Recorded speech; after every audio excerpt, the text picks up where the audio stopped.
All right, what you're looking at, this is part two. This is a channel master, which is a Sanyo. This is the tuning capacitor. This has three gangs, large gangs. One tunes the antenna loop stick, ferrite rod.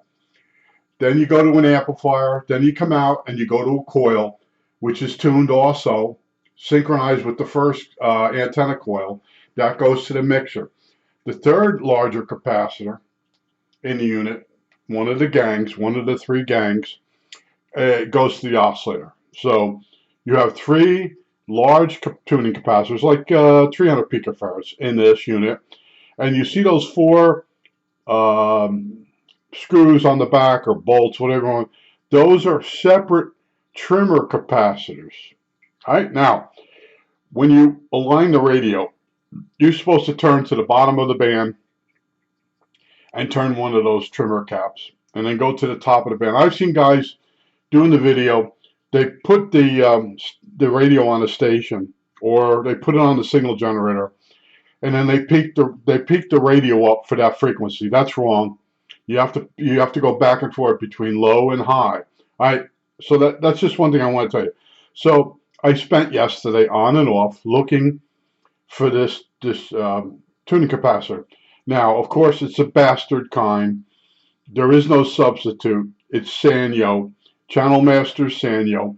It's probably one of the worst companies ever to be out there. As when I used to do the VCRs, they produced they're one of the first companies that got the to use the patent from Sony, and at some point they produced VHS units which were absolutely terrible, but under other names. Well, anyway, why Sanyo is so bad in my head is a lot of the poorer people at work bought Sanyos because they were Sanyo, um uh, Sony Betamaxes. They bought Betamaxes, and I warned all of them, don't buy Betamaxes.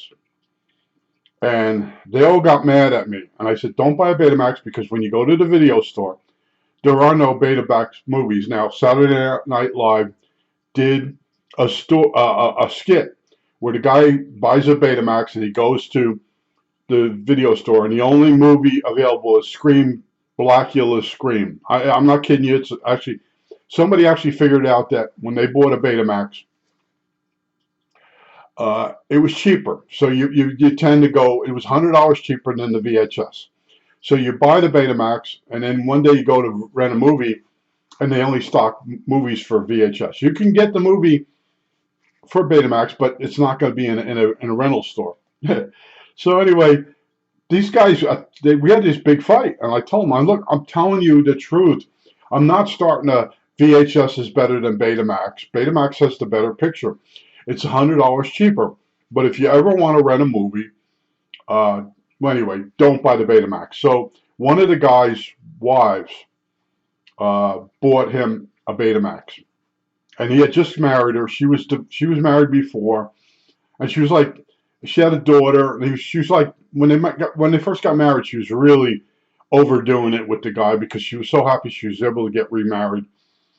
So anyway, he come up to me one day and he goes, I don't know what to do. I go, what happened? He goes, my wife just brought home a Betamax.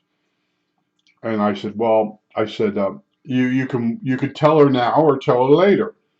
So he decided to tell her later. So one day she had him go with her to the video store, and he knew going in that there weren't going to be any movies for the Betamax. Uh, the Sanyo. So anyway, she realized it, and then she asked him. He just made believe he didn't know, which was a good move. So she went out and bought him a VHS unit, and then we were able to exchange. We had adult movies. I told you I had a video club at work, and it was funny. And one by one, the Betamax guys had to go out and buy another unit, and then the one guy stood up for me. He goes, he had bought the VHS, and he listened to what I was saying. And then one day I was out sick, and he went off on these guys, and he said, he was telling you that the Betamaxes were a bad idea if you want to rent movies, and now you want to rent movies, and you find out uh, you should have bought the VHS. So I have a thing in my head for Sanyos. I don't like the company. I had to fix their VCRs. I believe Fisher and a bunch of other ones that were junk. And they only had 2-speed when the other units had 3. And it never ends. So yesterday I went looking and I ran into several people that had a Sanyo radio. And they tried spraying stuff into this control. And because Sanyo continued to make radios with this poorly built tuning capacitor in there. So all the information on the internet about tuning caps that you bump into will be a Sanyo. And then I'm like, I got a Sanyo. And this is a physical part that represents my problem. And I'm going to explain to you my problem. I've been repairing things since I was a little kid. One time I was at work and we had a printer come in. We used to have contracts, and this printer come in, a cute little printer. A bunch of them were coming in, and the boss looks over and he goes, "What are you doing?" I said, "I'm rebuilding the motor." The motor had brushes in there, but it looked like they were brass. They were an amalgamate instead of carbon. And after the motor would run so many hundred hours, that amalgamate would get between the cuts, the slits in the armature that separated. And I would just dig that out, and the motor would come back to life. So the guy goes, "No," he says. The boss says, "No, no, I'll go get those motors for you." So I just continued to rebuild the motor and close the printer up. It might have, I don't know if it was an Alps printer or whatever. It was a cute little printer. And he comes back, he goes, "Those motors aren't available. That printer's not made to be repaired." And I'm like, "Well, it's ready to go back." I said, "It'll be good for another year." And that's what I think. But I have this thing where I always have to fix something. Now I had a walkie-talkie, and the push to talk switch went bad. And my father brought home thin brass for me to make new contacts for inside the push to talk switch. And I did, but it didn't hold up. And I finally, for $2, I got a push to talk switch and put it in the walkie-talkie. I had to make it fit because it was, my dad bought me a Raleigh walkie-talkie. Uh, Most of the kids in the neighborhood, their parents went to, when I got the walkie-talkie, a lot of other kids wanted them. And we were all on Channel 9. This is many years ago. And the parents would buy them a walkie-talkie, but they would go to Lafayette. And first of all, the walkie-talkie push-to-talk switch wouldn't wear out on the Lafayette. This was always my problem. I was always trying to fix stuff. So this represents the rabbit hole of my life.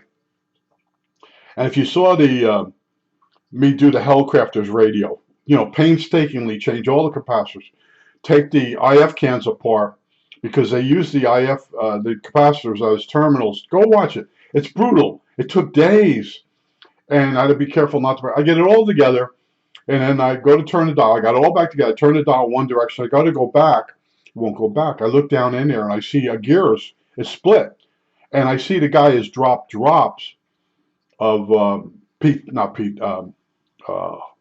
super glue down into the radio, trying to make it work so he could sell it on eBay.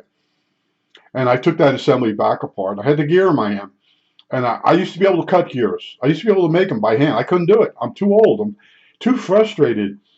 And I'm looking at this thing, and I'm saying this thing's over 50 years old. Actually, it was older than me. It was 70 years old. And I'm holding the gear in my hand, and I went looking for days. And first of all, it wasn't a metric gear. All gears now that you buy that are nylon and that, they're all metric. And I spent days, and I found a couple gears online that were an almost. And then finally I realized I could splint the gear, and I showed you how I did that.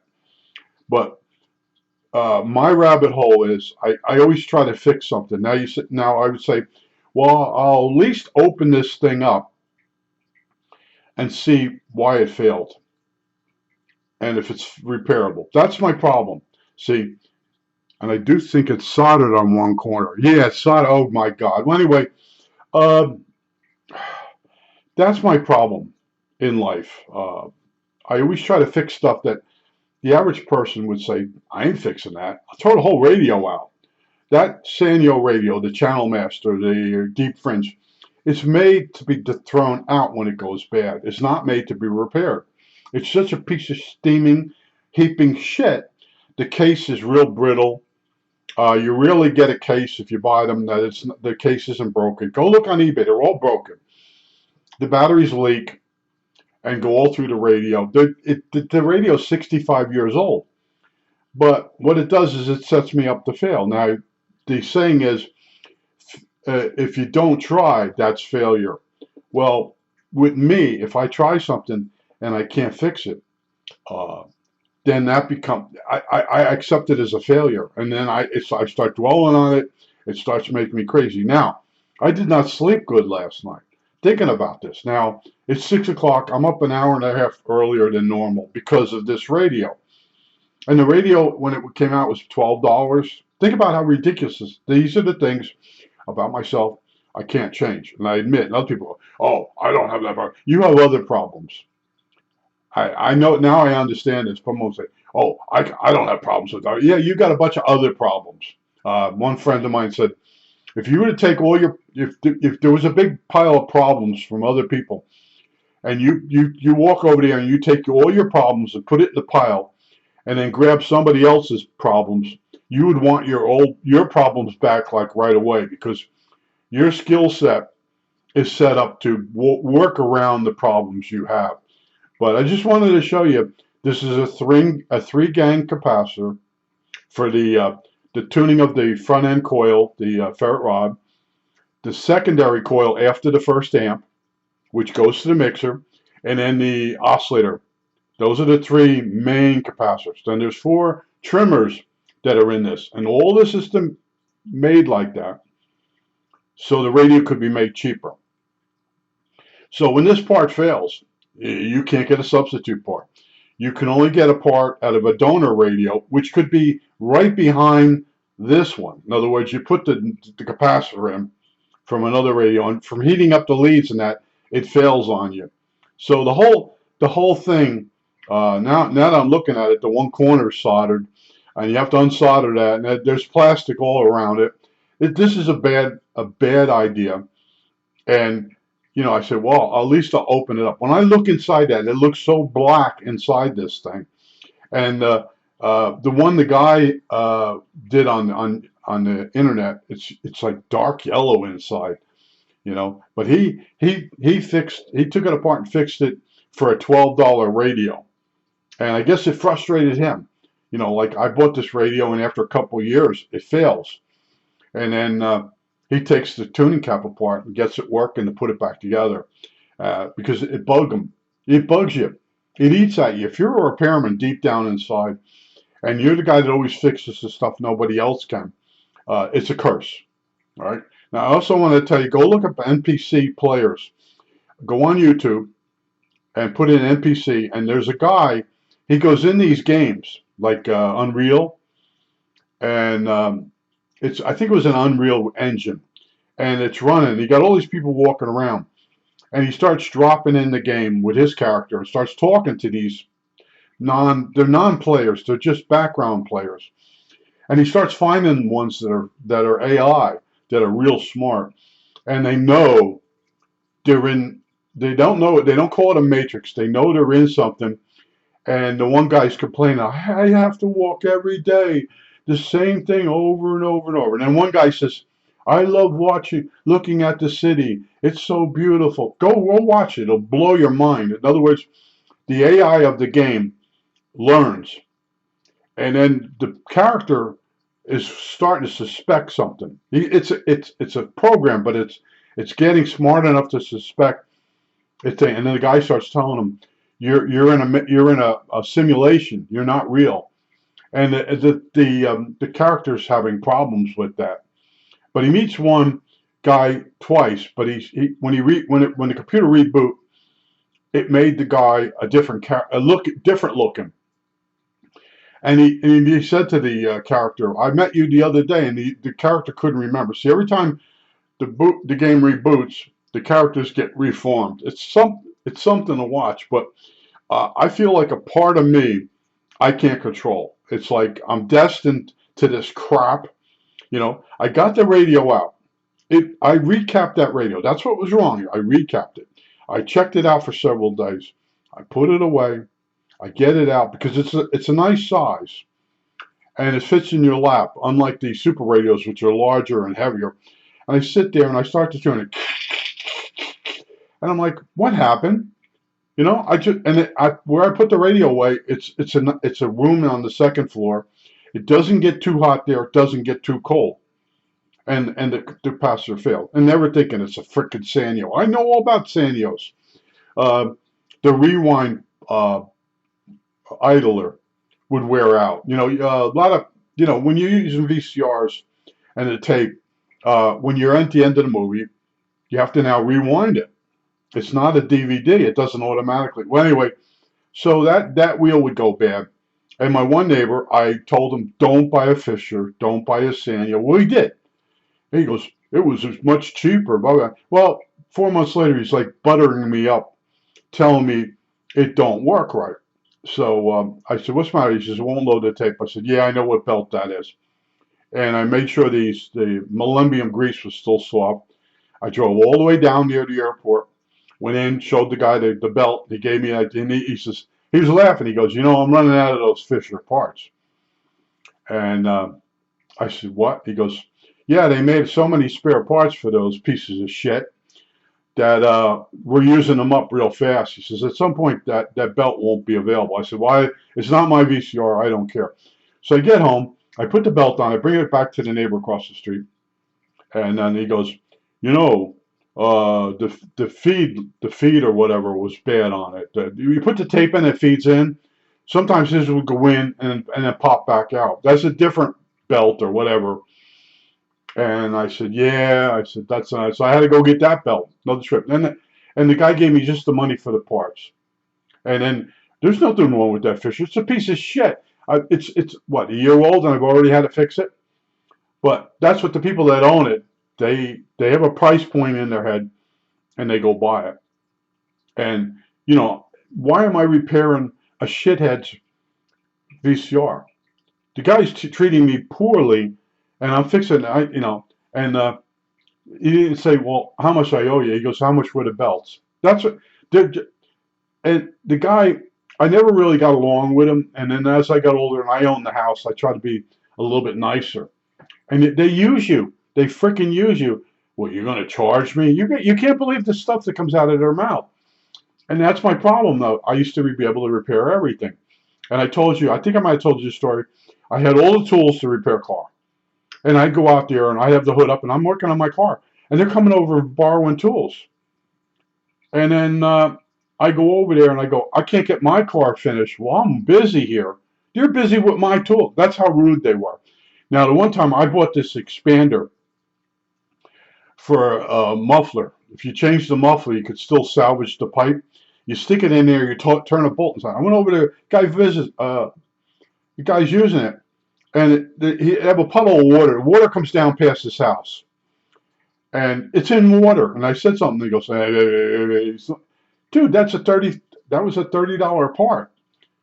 Well, he gives it back to me all rusted. I gave it to my father. He took it into work. They soaked it, they reblasted it, they painted it, and they gave it back to me.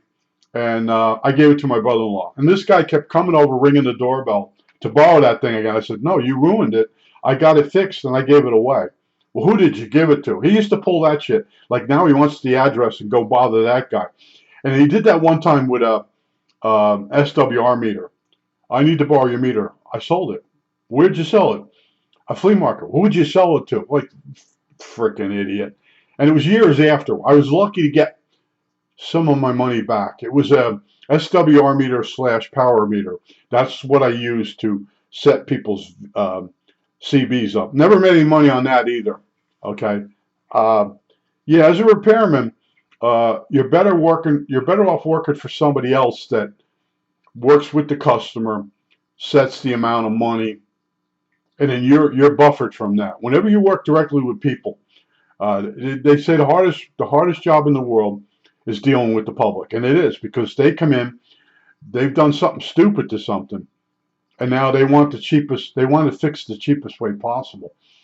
And sometimes the part, they don't even want to pay the price of the part. Oh, you mark your parts up too much. It's $3. You know, like the VCR belts, they were.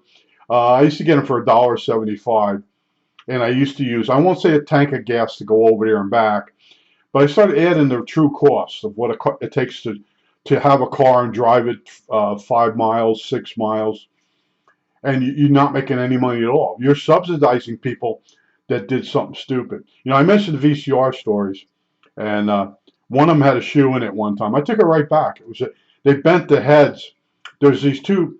There's these two look like screwdriver blades in a head, and it spins. It's on an angle, and they're bent. You can see they're physically bent. So I said to the woman, "What did you do to it?" And she goes, "What do you mean?" I said, "What did you stick in that VCR?" Oh, my daughter put a slipper in there. Well, that can't be fixed. You know, you can. The head was, I think, $75. I'm not spending that money. It really ain't gonna be fixed. Here it is. You know, and a lot. But the Creo was, you always put the VCR back together again, even if the person didn't want it fixed. Think about that. You take the VCR apart. You analyze what it needs. You tell the person, they say no. Now you have to put it all back together, and you don't get any money for that at all. And then later on, I told you in the one story, there were repair guys in town, and that's $85 to come out, and they don't even say, well, how old's the dryer, and then tell you it ain't worth fixing. I'm not gonna have the parts. Now this woman, Mary Ward, she died. She calls me up. I said, look, how old is it? Oh, it's got to be 25. It's not worth fixing. I said, you can't get the parts. Well, she thanked me. She get off the phone. She calls the guy up. He comes out. He charges her $85. He doesn't fix it. He says he don't have the parts. She calls me back up. She says, the guy come out. He charged me $85. I said, he didn't fix it, did he? No, no. And then in one case, the guy gave the woman back. He tried to fix the dryer, and he still kept the $85 for coming out. Anyway, she still had to pay money, and he couldn't fix the dryer. And I told her the same thing. That dryer is too old to be repaired. You know, the belt goes bad. The motor's starting to go. Uh, the heating box is all rusted out. The whole thing. It just, and you're dealing with old people. Now I'm old. I'm starting to get funky. I have to stop myself. But what I did do was I kept taking my computer keyboard apart, clean it, put it back together, and it has an intermittent in it somewhere, and I lose my carriage return and some of the backspace. Anyway, I have a new one on the computer now, and I kept the old one just in case the new one needs parts, and that's how I'm rolling now. But this part here is uh, I, I can't, I won't say I can't fix it, but at some point you got to walk away from some of this stuff. And you fix the radio, and you're sitting there late at night. You turn all your electronic stuff in the house off. You're going up in the dial looking for stations that are further away, and everybody's talking about Trump all the time. So there's no escape. Every day is Trump Day on radios and televisions, and that's annoying. All right, that normally a president, he might say something once a week. Well, we don't have that anymore. That normal is gone. And you know, I told you I hide from things by working on a radio. But the problem with the radio is the ones I started buying were more expensive and harder to work on, and they took more parts to restore them. And I have a radio right now that notepad is sitting on top of an upside down National NC 173 that I still didn't put back together. See, I was closing in. I got the felt pad and I fixed the other part. And I just said, you know, it's late at night. Let me put the radio on. See, that's the problem. And then right away, you know, I lost sleep over this radio already. And I should do what Chango does. Sometimes he sets something on fire or he blows it up. At some point, you have to say, this thing isn't worth fixing. But I recapped the radio. So I saved the circuit board. And if I ever should bump into another one, but I know that the tuning cap's going to go bad on me. Sanyo was just such a piece of shit. And there's people. Oh, my Sanyo. That's what the guy would always say. My Sanyo, my Sanyo. He only had it like a week. My Sanyo. I got it. It was cheaper by $100 than the VHS. And then the reality set in. Yeah, and the other guys next to him followed him, bought the same model. And then little by little, you can't get any movies to play on it. And they're all like, and then the one guy says, he told you that, and then the guy that bawled them all out, he went to the store and he asked some questions. And the guy they're trying to get rid of the Sanyo freaking, what do they call them, Betamaxes. They were trying to get them off. They dropped them in price by $100 just to get rid of the stupid thing. And everybody bought them. And then they'd call me up and they'd say, what's the difference between a VHS and a Betamax? And I'd say, which one did you buy? And Betamax. I said, you can't find movies for that in the store. The rentals, no. And then I said, it's got a better picture on it. Oh, and the recording time was less than a VHS. A VHS, I think it went 6 hours, 246, something like that. Yeah. Oh, I want to record certain programs, and the tape isn't long enough. I'm like, well, that's what before you buy it, But it was $100 cheaper. Absolutely right. I think that's it. All right, that's it.